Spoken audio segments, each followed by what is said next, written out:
दिल्ली में चुनाव की सरगर्मियां तेज हो गई है। कुछ ही दिनों में चुनाव की तारीखों का घोषणा जो है हो जाएगी और इसको लेकर सभी राजनीतिक दल जो है अपनी अपनी कमर कस रहे हैं। और इस बार जो दिल्ली के चुनाव में है, एक और भी हैं हमारे साथ भाई जो चुनाव लड़ने वाले हैं। उनका अपना मुद्दा है। मनोज गुप्ता सुराजी हैं। पहले तो सर आपका स्वागत है हमारे चैनल पर। बहुत बहुत रंजन जी, बहुत बहुत शुक्रिया। मनोज सुराजी मेरा नाम है। हाँ। और मैं चुनाव इस बार बहुत सारे लोगों को समर्थन कर रहा हूँ। मैं व्यक्तिगत चुनाव तो नहीं लड़ रहा, लेकिन दिल्ली चुनाव में हम बुजुर्गों के मुद्दे पर उतर रहे हैं और बुजुर्गों के मुद्दे पर हम लोग कैंडिडेट खड़े कर रहे हैं। हम वो कैंडिडेट ढूंढ रहे हैं जिनके दिल में बुजुर्गों का सम्मान हो, अपने माता पिता का सम्मान हो।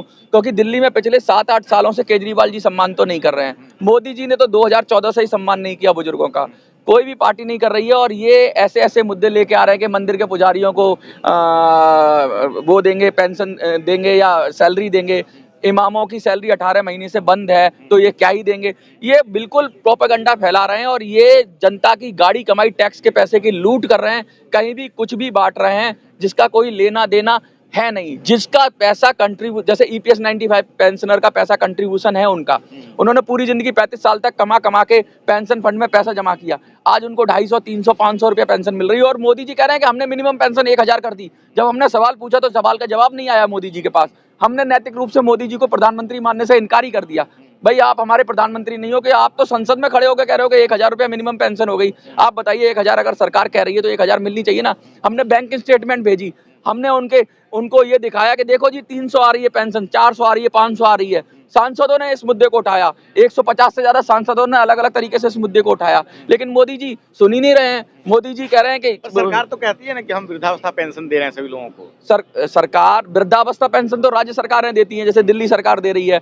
ये EPS 95 की पेंशन भी देखो, राज्य सरकार भी झूठ बोलती है और केजरीवाल जी भी झूठ बोलते हैं। मैं केजरीवाल जी ने कहा कि हम 80,000 लोगों को, नए लोगों को 7 साल से बंद है बुजुर्गों की पेंशन। बुजुर्ग तो लगातार बढ़ते जा रहे हैं दिल्ली में, हम उनको पेंशन देंगे। 80,000 का कोटा किया, लेकिन क्या किया कि फॉर्म ही 80,000 भरवाए। कभी आपने ऐसा सुना है कि 50 वैकेंसी है तो 5 लाख भी फॉर्म भरे जाते हैं? 100 वैकेंसी है, सबको अधिकार मिलता है। दिल्ली के बुजुर्गों का तो अधिकार ही छीन लिया। ये तो संविधान के खिलाफ बात कर दी, बाबा साहब के खिलाफ बात कर दी। बाबा साहब ने कहा था कि सबको अवसर की समानता मिलनी चाहिए। उस बुजुर्ग को इन्होंने बोला कि 40-45 दिन तक योजना खुली हुई है और 3 दिन में योजना बंद कर दी। इसका मतलब केजरीवाल जी भी चीटिंग कर रहे हैं, यानी उन्होंने वोट लेना है बुजुर्गों का, पेंशन नहीं देनी है, इसलिए। हाँ। अच्छा, लेकिन आप चुनाव की बात कर रहे हैं। चुनाव में तमाम बड़े राजनीतिक दल जो है वो खड़े हैं। आप चाहे वो कांग्रेस की बात कर लें या भाजपा या आम आदमी पार्टी, सपा, बसपा, बहुत सारी पार्टियां खड़ी नहीं होती हैं, लेकिन वो अपना समर्थन किसी और को देती हैं। तो इस चुनाव में पहले तो आपके पास सिर्फ और सिर्फ आप एक मुद्दे की बात करें। दूसरा, इन चुनाव को लड़ने के लिए आप कैसे इन बड़ी पार्टियों का मुकाबला करेंगे? देखिए, मुद्दा कितना गहरा है ये फर्क पड़ता है। मुद्दा कितने बड़ी कम्युनिटी को एड्रेस करता है वो फर्क पड़ता है। अगर मैं दलितों की बात करूं फॉर एग्जांपल, तो मैं एक वर्ग को एड्रेस करूंगा। मैं मुस्लिमों की बात करूं तो मैं मुस्लिमों को एड्रेस करूंगा। मैं ब्राह्मणों की बात करूं तो मैं ब्राह्मणों को एड्रेस करूंगा। लेकिन देखो, मेरा मुद्दा कितना यूनिवर्सल है। आप इसे छोटा कह रहे हो। आपके घर में बुजुर्ग होंगे, माता पिता होंगे। दिल्ली के हर परिवार में माता और पिता हैं और हम उन बुजुर्गों की बात कर रहे हैं। तो मैं तो दिल्ली के हर परिवार की बात कर रहा हूँ। छोटा मुद्दा कहाँ है? ये मुद्दा अपने आप में सबको समाहित करने वाला मुद्दा है। इस मुद्दे का रेंज इतना है कि दिल्ली के अंदर 15 से 20 लाख बुजुर्ग हैं, वोटर हैं, और जिसको 15-20 लाख वोट दिल्ली में मिल जाएंगे, बुजुर्गों के मिल जाएंगे। अच्छा, आप अपने माता पिता, हर विधानसभा में समीकरण अलग हो जाते हैं, ये तो आप भी जानते हैं। समीकरण अलग हो जाते हैं, लेकिन पहली बार, अच्छा, आप अपने घर में सबसे पहला खाना किसको देते हैं? सबसे पहला खाना अपने पूजनीय माता पिता को देते हैं ना। अगर हर घर में, हर परिवार में एक माता पिता हैं और मैं उनके सम्मान की बात कर रहा हूं, तो क्या वो उनके बच्चे जाति पाति से हटकर, ठीक है, धर्म और मंदिर मस्जिद से हटकर वोट नहीं कर सकते? अगर उस परिवार का मुखिया, पार्टियां तो बात करेगी ना रोजगार की, महंगाई की, शिक्षा की, हाँ, स्वास्थ्य की, हाँ करेंगी। लेकिन पे आप देखिए, मैं रोजगार की बात करता हूँ। सरकारी नौकरी कितनी है? खत्म ही कर दी है। ठेके पे पूरा देश चल रहा है। कितने लोगों को आप एड्रेस कर पाओगे? कितने लोग सरकारी नौकरी की तैयारी कर रहे हैं? ज्यादा देश की जनता कहती है कि हमें नहीं चाहिए। उसे पता है कि मिल ही नहीं पाएगी, पेपर लीक हो जाएगा, 20 लाख रिश्वत चलेगी, तमाम झंझट चलेगा। उसे सरकारी नौकरी से मतलब नहीं है, उसे इस तरह के रोजगार से, ये कुछ लोगों को मिलेगा, 1% से भी कम लोगों को मिलेगा, उन्हीं को एड्रेस करता है ये मुद्दा।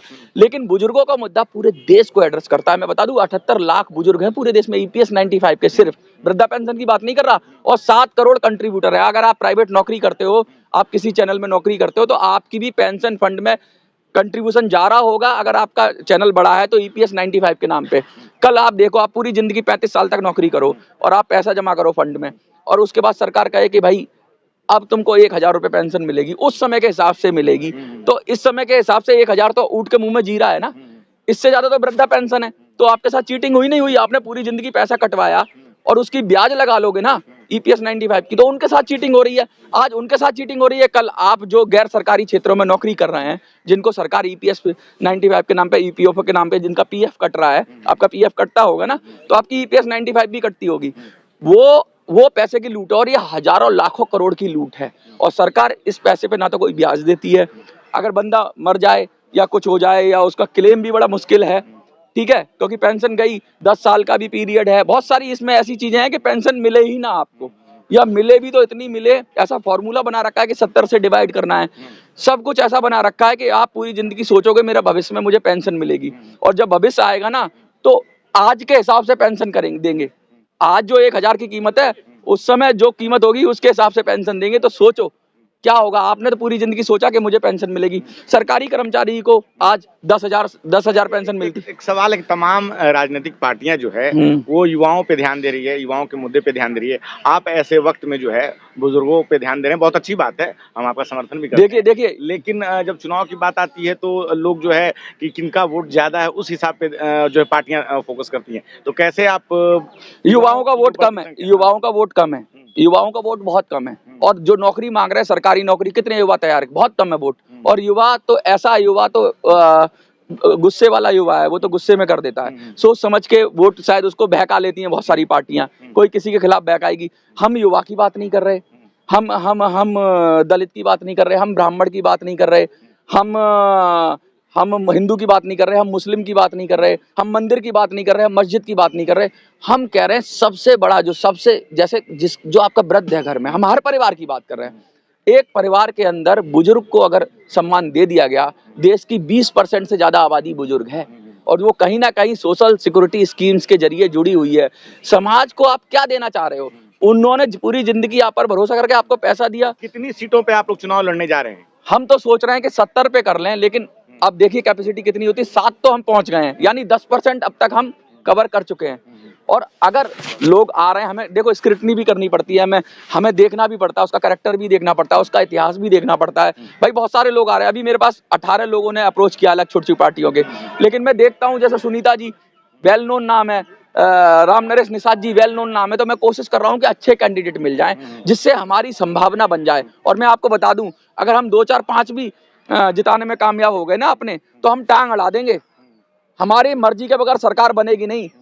हम तो चाहते हैं कि हम पूरी सरकार। यहीं पे एक सवाल आता है कि अगर आप मान लीजिए 4 5 या 10 सीटें जीतते हैं, हाँ, तो आप किस पार्टी के साथ जाना पसंद करेंगे? हम किसी के भी साथ चले जाएंगे, हमारे लिए कोई अछूत नहीं है। इस देश में बहुत सारों के लिए अछूत है, हमारे लिए कोई अछूत नहीं है। जो बुजुर्गों की बात करेगा वही देश पे, वही दिल्ली पे राज करेगा। जो बुजुर्गों को पेंशन दे देगा हम उसको समर्थन दे देंगे। बीजेपी है तो बीजेपी हो, कांग्रेस हो तो कांग्रेस हो, आम आदमी पार्टी हो आम आदमी पार्टी। जो बुजुर्गों को प्राथमिकता, हाँ बस हम देखिए उनकी पेंशन को जो जो प्राथमिकता दे देगा। हम तो आते ही नहीं राजनीति में, आप दे दो, बीजेपी कह दे कल को कांग्रेस कह दे, कल को केजरीवाल कह दे, नहीं कहा इन्होंने, इसलिए तो हमें आना पड़ रहा है। हम क्यों आते राजनीति में? इन्होंने घसीट के हमें लाए हैं राजनीति में, हम नहीं आना चाहते थे। तुम्हें सत्ता तुम्हारी मुबारक है, तुम करो करोड़ों के घपले, हमें नहीं जरूरत है राजनीति की। लेकिन तुमने चैलेंज किया है ना कि बुजुर्ग कुछ नहीं कर सकता। जिसने अपना परिवार पाला है, जिसने अपने बच्चे पाले हैं, जिसने अपने बच्चों को अपने पैर पे खड़ा कर दिया, क्या वो देश की राजनीति को उसके पैर पे नहीं खड़ा कर सकता? बुजुर्गों को कमजोर मानने की, अगर ये वो सोच रहे हैं कि बुजुर्ग बेवकूफ है, बुजुर्ग कमजोर है, बुजुर्ग घर में पड़ा हुआ है, क्या ही कर लेगा, कमजोर है, तो मैं उन सबको कहना चाहता हूं कि बुजुर्गों को कमजोर मानने की गलती मत करो। बाप बाप होता है, और हम बीजेपी कांग्रेस आप सबके बाप हैं। आपने हमसे बात की, बहुत बहुत शुक्रिया, और आपको जीत की शुभकामनाएं, आपकी पार्टी को बहुत बहुत धन्यवाद। तो पार्टी नहीं है हमारी, लेकिन सारी जितने भी साथी आपके जो भी विचार हैं, जो विचार हैं, जिस विचारधारा पे आप चुनाव लड़ रहे हैं, जो आपके कैंडिडेट हैं, उन सभी लोगों को अभी से शुभकामनाएं हैं।